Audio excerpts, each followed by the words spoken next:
Salut à tous! Ça fait plaisir de vous retrouver en ce début d'année 2020. Bonne année à tous. Les fêtes de fin d'année sont terminées. Ça va? Vous avez bien mangé? Vous êtes bien plein? Noël, Nouvel An et tout? Eh ben c'est pas fini. Qui dit début janvier, dit Épiphanie, dit galette des rois. Bonne galette des rois, avec un bon feuilletage pur beurre. On va pas se priver quand même. Cette année, je vais vous partager ma préférée. Une galette des rois, chocolat, amandes, noisettes. Là, pour commencer l'année, il n'y a rien de tel. Je la partage avec vous tout de suite. Allez, on y va.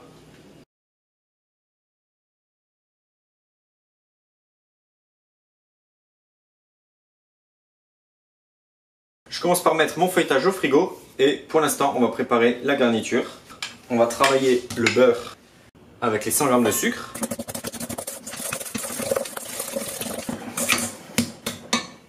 Je vais y ajouter alors les 2 œufs.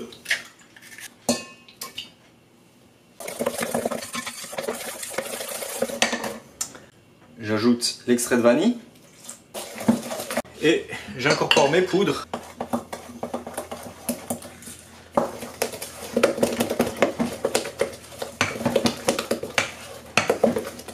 Il ne reste plus qu'à faire fondre le chocolat et à l'incorporer. Mon chocolat est fondu. Je vais l'incorporer à la préparation.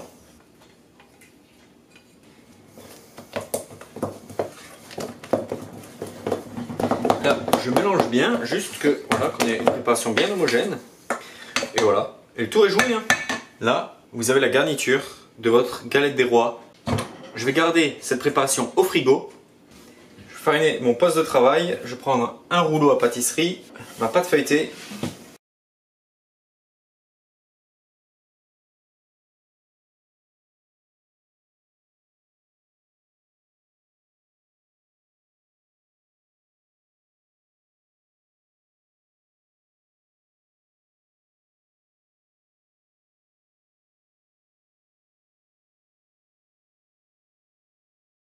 J'ai abaissé mon feuilletage, gardé quand même une épaisseur de 2 bons millimètres. Je vais couper.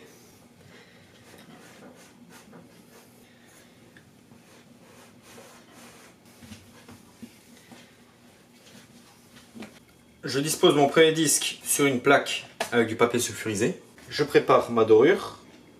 Je mélange mon jaune avec un petit peu d'eau ou un petit peu de lait. Et là, je vais appliquer de la dorure tout autour.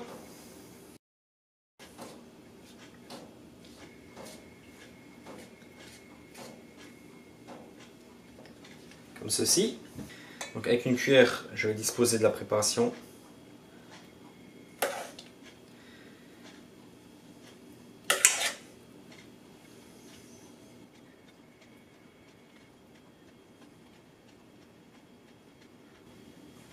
Donc en fait, j'ai de quoi faire 2 galettes là. Là, j'ai laissé 2 cm quasiment tout autour. Bien sûr, il ne faut pas oublier de mettre la fève. Si vous avez une fève en céramique, parfait. Sinon, vous pouvez mettre une véritable fève, donc un légume sec. Sinon, vous pouvez mettre une amande entière. Je vais mettre un cerneau de noix. Par exemple ici. Donc pas trop au centre, hein. Sinon forcément quand vous allez couper votre galette, il y a un maximum de chances que vous coupiez dedans. Il n'y a plus qu'à fermer notre galette.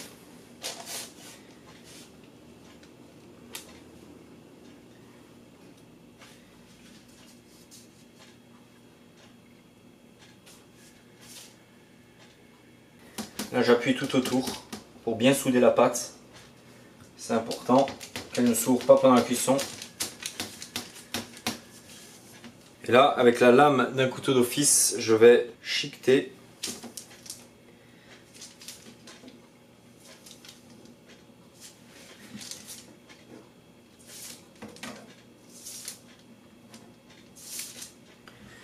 Je vais désormais appliquer la dorure.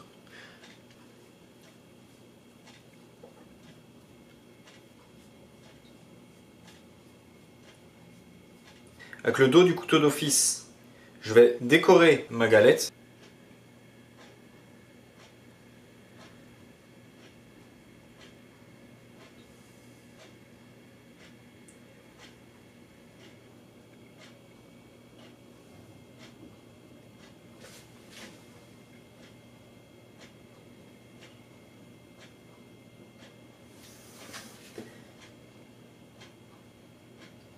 Voilà. Je vais la laisser une bonne demi-heure au frigo. Ensuite, je vais commencer à préchauffer mon four à 180 degrés. Après 30 minutes au frigo, une deuxième galette est apparue. En fait, j'ai juste profité pour faire une deuxième galette un peu plus petite avec ce qui me restait de garniture. Hormis la fève qu'il ne faut pas oublier de mettre dedans, il y a un autre point à ne pas oublier, c'est de percer notre galette.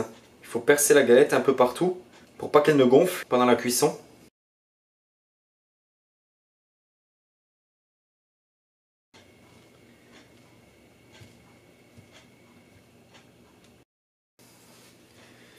Je vais mettre une deuxième couche de dorure.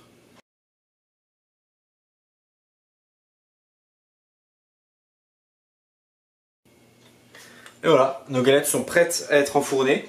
Pour la cuisson, je vais procéder en 3 fois. D'abord 20 minutes à 180 degrés, ensuite je baisse le four 20 minutes à 160 degrés, je baisse le four 30 minutes à 145 degrés. Donc voici à quoi ressemblent nos galettes après cuisson.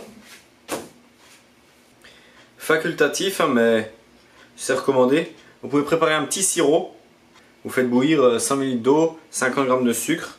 Et là, directement à la sortie du four, vous badigeonnez vos galettes avec le sirop. Ça va leur donner un aspect plus brillant.